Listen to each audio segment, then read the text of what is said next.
नमस्कार, आप देख रहे हैं वर्ल्ड एट वॉर। मेरा नाम मोहम्मद सालेह है। सूडान में जारी युद्ध के बारे में यह सुनकर आपको अजीब लग सकता है, लेकिन इस युद्ध का वहां के आम लोगों से कुछ भी लेना देना नहीं है। इस जंग में सूडान के आम लोग पीड़ित हैं। दबदबे की जंग में एक दूसरे को पछाड़ने में जुटे दोनों फौजी जनरलों ने अब तक हुए हर युद्ध विराम की धज्जियां उड़ाई हैं। देश के अहम इंफ्रास्ट्रक्चर को निशाना बनाया गया है। आम जनजीवन पूरी तरह से ठप हो गया है। लेकिन सवाल यह है कि इन दोनों जनरलों को लड़ने के लिए हथियार कौन दे रहा है। और सवाल यह भी है कि 2011 में साउथ सूडान के गठन के साथ अफ्रीका के सबसे लंबे और खूनी गृहयुद्ध के खत्म हो जाने के बाद सूडान को एक बार फिर गृहयुद्ध में क्यों झोंक दिया गया है।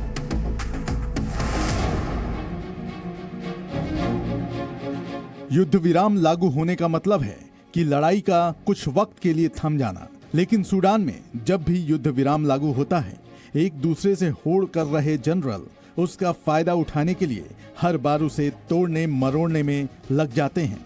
इसका नतीजा सड़कों पर और भी ज्यादा हिंसक और भीषण जंग निकलता है। सूडान की सेना खार्तूम की सघन आबादी वाले इलाके में मौजूद आरएसएफ के ठिकानों को निशाना बनाने के लिए जबरदस्त हवाई ताकत का इस्तेमाल कर रही है। वहां से उठता हुआ गहरा काला धुआं दूर से ही नजर आ जाता है। लगभग हर दुकान बंद हो चुकी है और जरूरी सामानों की किल्लत के बीच दुकानों, सुपरमार्केट्स और बैंकों को लूटे जाने की खबरें भी आ रही हैं। पेट्रोल पंप भी लगभग सूख चुके हैं। ज्यादातर इलाकों में कई दिनों से बिजली नहीं है। इस जंग में पिस रहे सूडान के लोगों के सामने बहुत मुश्किल विकल्प ही बचा है।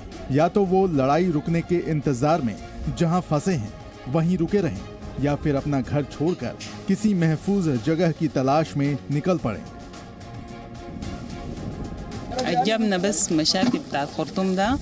हम लोग खार्तूम में चल रही जंग की वजह से मजबूर होकर यहाँ पर आए हैं। जंग की वजह से हमें वहाँ से बहुत हड़बड़ी में भागना पड़ा। ये बहुत ही मुश्किल सफर था।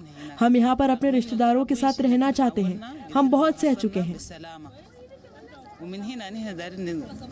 पिछले 20 दिनों में सूडान से 1 लाख से ज्यादा लोग भाग चुके हैं। करीब 3.5 लाख देश के अंदर ही विस्थापित हो चुके हैं। अपने अपने नियंत्रण वाले इलाके में सूडान की सेना और आरएसएफ दोनों ने ही चेक पोस्ट बना रखे हैं। जंग से बचकर एक महफूज जगह की तलाश में खार्तूम से आ रहे लोग बहुत मुश्किल हालात झेल कर यहाँ पर आ रहे हैं। यहाँ से गुजरने वाले कुछ लोगों के पास खाना नहीं है, कुछ बहुत बीमार थे और कुछ बहुत बुजुर्ग थे। सूडान के बंदरगाह में सैकड़ों परिवार एक अस्थायी सेंटर में रह रहे हैं। वो उम्मीद कर रहे हैं कि उन्हें किसी विमान या जहाज में जगह मिल जाएगी। कोई नहीं चाहेगा कि किसी के साथ ऐसा हो, न अपने दुश्मन के साथ और न ही खुद के साथ। मैं यही मानता हूँ कि सब कुछ पहले की तरह ठीक हो जाए और समस्या का जल्दी समाधान निकल जाए। कोई भी अपना मुल्क छोड़कर नहीं जाना चाहता, इसलिए मैं चाहता हूँ कि हालात सुधर जाएं और हर कोई अपने घर चला जाए। लेकिन सवाल ये है कि सूडान में ये जंग खत्म होगी? अगले कुछ वक्त में इसके खत्म होने की उम्मीद नहीं है, क्योंकि दोनों जनरलों को ताकतवर पश्चिमी ताकतों से हथियार और समर्थन मिल रहा है। बगावत करने वाले अर्धसैनिक बल आरएसएफ को वैगनेर लड़ाकों से जमीन से हवा में मार करने वाली मिसाइलें और दूसरे गोला बारूद मिल रहे हैं। लीबिया के जनरल खलीफा हफ्तार ने भी आरएसएफ के नेता मोहम्मद हमदान दागालो का समर्थन करना शुरू कर दिया है। सार्वजनिक रूप से मौजूद खुफिया जानकारियों के मुताबिक रूस सीरिया के अपने लताकिया एयरबेस से सूडान के क्रिब अल टॉम कैंप तक हथियार पहुंचा रहा है, जो खलीफा हफ्तार के नियंत्रण वाले लीबिया के अल खादिम अल जूफ्रा एयरबेस पर ठहरने के बाद आगे बढ़ते हैं। वहीं जनरल अब्देल फतह अल बुरहान के मिस्र से दोस्ताना रिश्ते हैं। नील नदी सूडान से मिस्र में प्रवेश करती है। इस इलाके में इथियोपिया का महत्वाकांक्षी रिनेसा बांध संघर्ष की प्रमुख बिंदु है। लिहाजा खार्तूम में जो भी होता है उसे आकार देने में मिस्र का बड़ा हाथ है। लगभग 2 दशक तक चले लंबे गृह युद्ध के बाद साउथ सूडान से अलग हो गया। इस गृह युद्ध में लगभग 20 लाख लोगों के मारे जाने का अनुमान है। अलग होने के बाद तेल की कीमतें कुएं साउथ सूडान के हिस्से में आ गए और सूडान सिर्फ कृषि और सोने के निर्यात पर ही निर्भर रह गया। हिमेदती के नाम से जाने जाने वाले आरएसएफ के जनरल हमदान दागालो ने वैगनेर जैसे कई लड़ाका गुटों को सोना निर्यात करने के लिए कई काले सफेद समझौते किए। इन्हीं सारे मुद्दों के घालमेल की वजह से सूडान आज लंबे गृह युद्ध में उलझ गया है।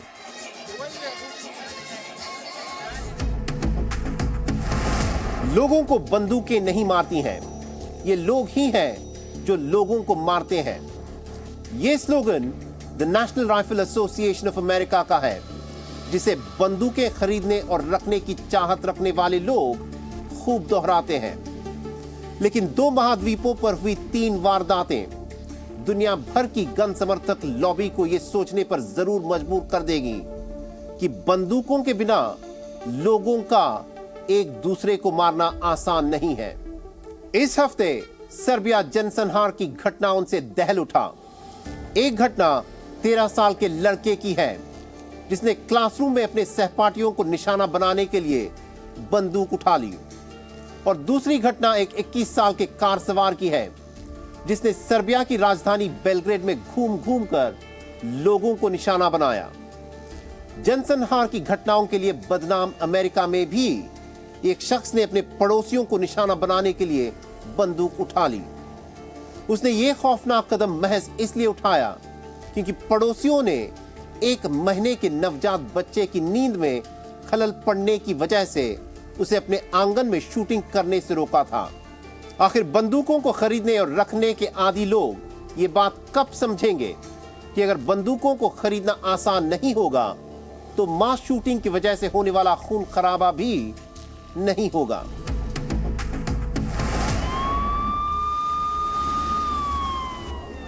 मई को सर्बिया की राजधानी बेलग्रेड के एक स्कूल में हुई गोलीबारी में एक सिक्योरिटी गार्ड समेत 8 छात्रों की मौत हो गई। ये गोलीबारी बेलग्रेड के उप शहर वराकार के एक प्राथमिक स्कूल में सुबह 8:40 पर हुई। 13 साल के हमलावर की पहचान कोस्टा मैक्रोनोविच के तौर पर हुई है, जिसने खुद पुलिस को बताया और उसे स्कूल के परिसर से ही गिरफ्तार कर लिया गया। किशोर उम्र का यह हमलावर करीब 1 महीने से इस हमले की योजना बना रहा था और उसने बहुत ही बारीकी से क्लासरूम के नक्शे बनाए थे। उसने उन छात्रों की एक हिट लिस्ट बनाई थी जिन्हें वो मौत के घाट उतारना चाहता था। सर्बिया के राष्ट्रपति स्कूल में मौत का मंजर देखकर हैरान रह गए। उन्होंने इस घटना को सर्बिया के हाल के इतिहास में सबसे मुश्किल दिनों में एक बताया। ये दिन हमारे देश के हाल के इतिहास के सबसे मुश्किल दिनों में से एक है। सर्बिया बदकिस्मती से दुख के इन लम्हों में एकत्रित है। ये दुख इतना बड़ा है कि हमें इससे बड़ा कोई भी दुख याद नहीं आ रहा है। इस बाल्कन मुल्क में मास शूटिंग की वारदात के बारे में पहले सुना भी नहीं गया था और यहाँ ऐसी घटनाएं ना के बराबर होती हैं। हाल के दिनों में स्कूल में मास शूटिंग की एक भी घटना रिपोर्ट नहीं की गई है। वैसे बंदूकें आसानी से मिलने की बात की जाए तो सर्बिया का हाल अमेरिका जैसा है, क्योंकि यहाँ 1990 के युद्ध के बाद छूट गई बंदूकें आसानी से मिल जाती हैं। हालांकि सर्बिया में बंदूक खरीदने के लिए स्पेशल परमिट चाहिए होता है, लेकिन 13 साल के हमलावर के पास 2 पिस्तौलें थी। एक वो जो उसने इस्तेमाल की और दूसरी उसने अपने बैकपैक में रखी हुई थी। इस गोलीबारी में इस्तेमाल हुई दोनों पिस्तौलें उसके पिता की थी, जिसे बाद में गिरफ्तार कर लिया गया। कुछ मीडिया रिपोर्ट्स में इस वारदात की वजह बुलिंग यानी दबंगई को बताया गया है। हालांकि अभी तक इसकी कोई साफ वजह सामने नहीं आई है।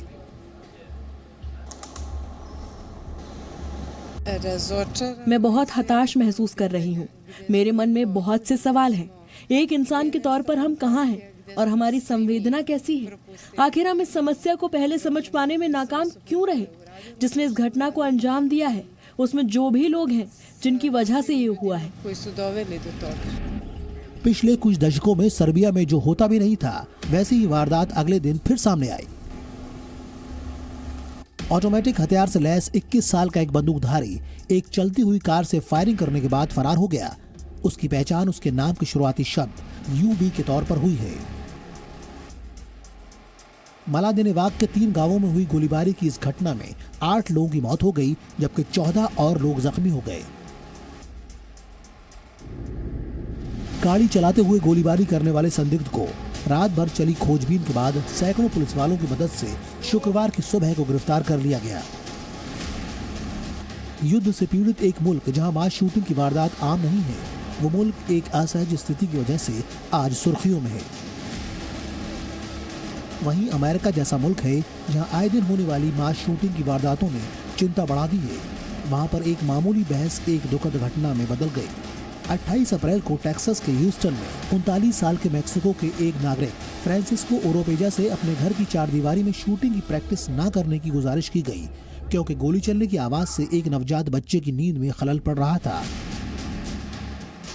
इस टोका-टोकी से भड़का वो शख्स अपने होंडुरस मूल के पड़ोसियों के घर में धड़धड़ाते हुए घुस गया और उसने भीड़ भाड़ वाले घर में मौजूद 5 लोगों को एक एक करके गोली मार दी, जिसमें एक 8 साल का बच्चा भी था। उसे इस घटना के 4 दिन बाद आस पड़ोस के कस्बे में चलाए गए सघन सर्च ऑपरेशन के बाद गिरफ्तार कर लिया गया। एक दूसरे से काफी दूर की इन अलग जगहों और अलग तरह की वारदात होने के बावजूद इनमें एक समानता है कि हमलावर को आसानी से बंदूकें मिल गई। अब यहाँ पर थोड़ा ठहर कर कुछ सोचने की जरूरत है। क्या ऐसी दुनिया में जहाँ बंदूकें आसानी से उपलब्ध ना हो, क्या वहाँ इस तरह की दहला देने वाली वारदात का बार बार होना मुमकिन है?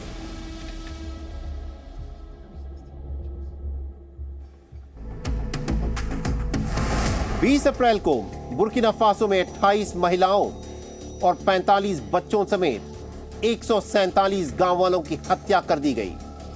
ये आंकड़ा 60 मौतों के आधिकारिक आंकड़ों से दोगुने से भी ज्यादा है।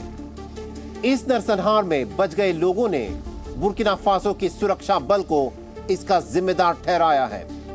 हालांकि बुर्किना फासो की फौजी सरकार ने इस वारदात को बर्बर बताकर इसकी जांच का पूरा भरोसा दिलाया है। वहीं कुछ लोगों का यह मानना है कि इस हत्याकांड को फौज के वर्दी में आए आतंकियों ने अंजाम दिया है। दुनिया के सबसे ज्यादा उथल पुथल वाले देशों में एक बुर्किना फासो है और करीब 1 दशक से इस्लामिक विद्रोहियों से लड़ रहा है। अब जब इस वारदात की निष्पक्ष जांच की घोषणा हो गई है, तो सवाल यह है कि क्या इस बर्बर हत्याकांड के जिम्मेदार लोगों को उनके किए की सजा दी जाएगी। पश्चिम अफ्रीका देश बुर्किना फासो में आम लोगों पर हुए अब तक के सबसे भयंकर हमले के दौरान 20 अप्रैल को उत्तर के कर्मा गांव में 136 लोगों की हत्या कर दी गई। बुर्किना फासो की सेना की वर्दी में आए हथियारबंद लोगों ने भोले भाले गांव वालों को 6 घंटे तक चले हत्याकांड के दौरान मौत के घाट उतार दिया।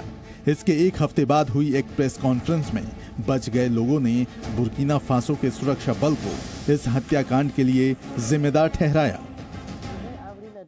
20 अप्रैल को सुबह 7 बजे की बात है। मैं कपड़े धो रही थी, तभी हम लोगों ने कुछ मोटरसाइकिलों और उनके पीछे एक बड़े ट्रक को आते हुए देखा। कुछ लोगों ने वहां से भागने को कहा, लेकिन मैंने कहा कि भागने की जरूरत नहीं है, क्योंकि ये लोग जिहादी नहीं बल्कि हमारी ही सेना के लोग हैं। उनका काम जिहादियों की जांच करना और उनसे हमारे मुल्क को आजाद कराना है। बेशक गाँव वालों ने उनका आदर के साथ स्वागत किया और खुशी से नारे लगाए। लेकिन ये खुशी बहुत थोड़ी ही देर तक टिक पाई, क्योंकि उसके बाद हुए हत्याकांड में 100 से ज्यादा लोग मार दिए गए। उनमें भाग रही माओ की पीठ पर बंधे छोटे बच्चे भी थे। मार दी गई माओ की पीठ पर बंधे हुए बच्चे भी मर गए और मौत का यह नंगा नाच करीब 6 घंटे तक चलता रहा, जिसके बाद सैनिक दिंगरी गांव की तरफ चले गए। हमले में बचे लोग उनके जाने के बाद ही निकल सके, जबकि बचे हुए लोगों ने कुछ घायलों को उहागीवा के अस्पताल पहुंचाया। बाकी लोगों को वहां से निकाला नहीं जा सका और वो अपने जख्मों की वजह से चल बसे।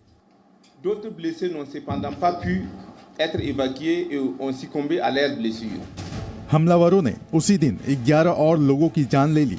उनमें 6 लोग दिंगरी गांव में मारे गए, 2 लोग मेने में और 3 लोग उहागीवा और बारगा के रास्ते के बीच में मारे गए। इस आंकड़े के और बढ़ने की आशंका है, क्योंकि आसपास के गांवों से सूचना आने का अभी भी इंतजार है। 15 अप्रैल को हुए एक जिहादी हमले के बाद हुए इस नरसंहार का वक्त बहुत ही अहम है। उस आतंकी हमले में बुर्किना फासो की सेना के 40 जवान और उसी इलाके में वॉलंटियर्स की एक टुकड़ी के लोग मारे गए थे। चश्मदीदों के मुताबिक हमलावरों को शक था कि कर्मा गांव के लोगों ने आतंकियों को पनाह दी है और इसीलिए उन पर ये पलटवार हुआ। बुर्किना फासो की सेना करीब 1 दशक से अलकायदा और इस्लामी स्टेट से जुड़े इस्लामी विद्रोहियों से लड़ रही है। माना जाता है कि ये लोग 2015 में पड़ोसी मुल्क माली से आए हुए घुसपैठिए हैं। उसके बाद से जारी संघर्ष में आम लोग और सुरक्षा बल के 10,000 से ज्यादा लोग मारे जा चुके हैं। मुल्क के अंदर करीब 2 लाख लोग विस्थापित हो चुके हैं। इस वजह से पैदा हुए हालात की वजह से वहां अब तक 2 बार तख्ता पलट हो चुका है। ताज़ा मामला 30 सितंबर का है, जब 34 साल के इब्राहिम ट्रैओरे ने सत्ता पर कब्जा कर लिया। दुनिया के कुछ सबसे गरीब देशों में एक बुर्किना फासो के महज 40% हिस्से पर ही सरकार का नियंत्रण है। लेकिन क्या हाथ से निकल गए इलाकों और आतंकी समूह के लोगों पर लगाम लगाने के लिए इस किस्म का निरंकुश और बेलगाम तरीका सही कहा जा सकता है? भारत का उत्तर पूर्वी राज्य मणिपुर इस हफ्ते हुए हिंसक जातीय संघर्ष से हिल गया है।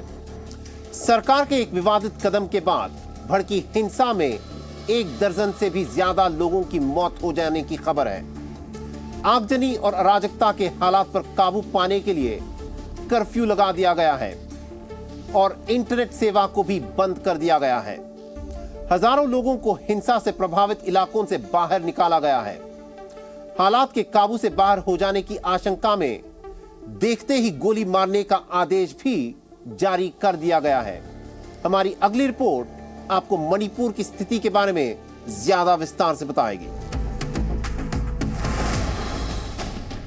4 मई को सेना के सैकड़ों लोगों को भारत के पूर्वोत्तर प्रदेश मणिपुर में तैनात कर दिया गया। म्यांमार की सरहद से सटे मणिपुर में सेना को इसलिए तैनात किया गया क्योंकि 3 मई को एक आदिवासी जातीय समूह का विरोध प्रदर्शन हिंसक हो गया। मणिपुर के चुराचंद जिले में ATSUM यानी all tribal students union Manipur ने ट्राइबल सॉलिडेरिटी मार्च निकाला था। इस जातीय समूह में नागा और कुकी आदिवासी शामिल हैं, जो वहां के बहुसंख्यक मेइती समुदाय की सरकारी अनुसूचित जनजाति कैटेगरी में शामिल किए जाने की मांग का विरोध कर रहे थे। इसके बाद इन जनजातीय समुदायों के बीच सड़कों पर संग्राम शुरू हो गया, जिसके बाद जगह जगह आगजनी की घटनाएं भी हुई। पूरे राज्य में इंटरनेट सेवा को एहतियातन 5 दिन के लिए बंद कर दिया गया है। गंभीर मामलों में देखते ही गोली मारने के आदेश दे दिए गए हैं और सुबह से शाम तक कर्फ्यू लगाने का ऐलान भी कर दिया गया है।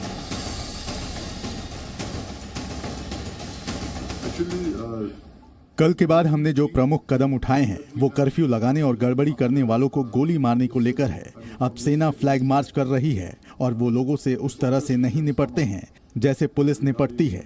वो गड़बड़ी होने पर पूरी ताकत का इस्तेमाल कर उसे पूरी तरह से खत्म कर देते हैं। भारतीय कानूनों के मुताबिक अनुसूचित जनजातियों के लोगों को सरकारी नौकरियों और कॉलेजों में एडमिशन में आरक्षण कोटे का फायदा दिया जाता है। ये कोटा सिस्टम पीढ़ियों से चली आ रही असमानता और भेदभाव को ठीक करने के लिए लागू किया गया है। इम्फाल घाटी में बहुसंख्यक गैर आदिवासी मेइती समुदाय का दबदबा है। आदिवासी लोगों को लगता है कि वो लोग संविधान द्वारा उन्हें दी गई सुविधा पर अपना हक जमाना चाहते हैं। राज्य की 36 लाख की आबादी में नागा और कुकी आदिवासियों की कुल तादाद करीब 40% है। मणिपुर के मुख्यमंत्री एन बीरेन सिंह ने इन झड़पों में बहुसंख्यक जिंदगियों का नुकसान होने का हवाला देकर लोगों से शांति और सौहार्द बनाए रखने की अपील की है। मणिपुर एक ऐसा राज्य है जिसमें सदियों से हम सब मिलजुल कर रहते आए हैं। हमें राज्य में रहने वाले लोगों के बीच सांस्कृतिक और सांप्रदायिक सद्भाव को निहित स्वार्थों की भेंट नहीं चढ़ने देना चाहिए। मैं आप सबसे इस समय अपने अपने क्षेत्रों में शांति और सद्भाव बनाए रखने की अपील करता हूँ। मैं आपसे आग्रह करता हूँ कि अफवाहों और असत्यापित संदेशों पर विश्वास न करें।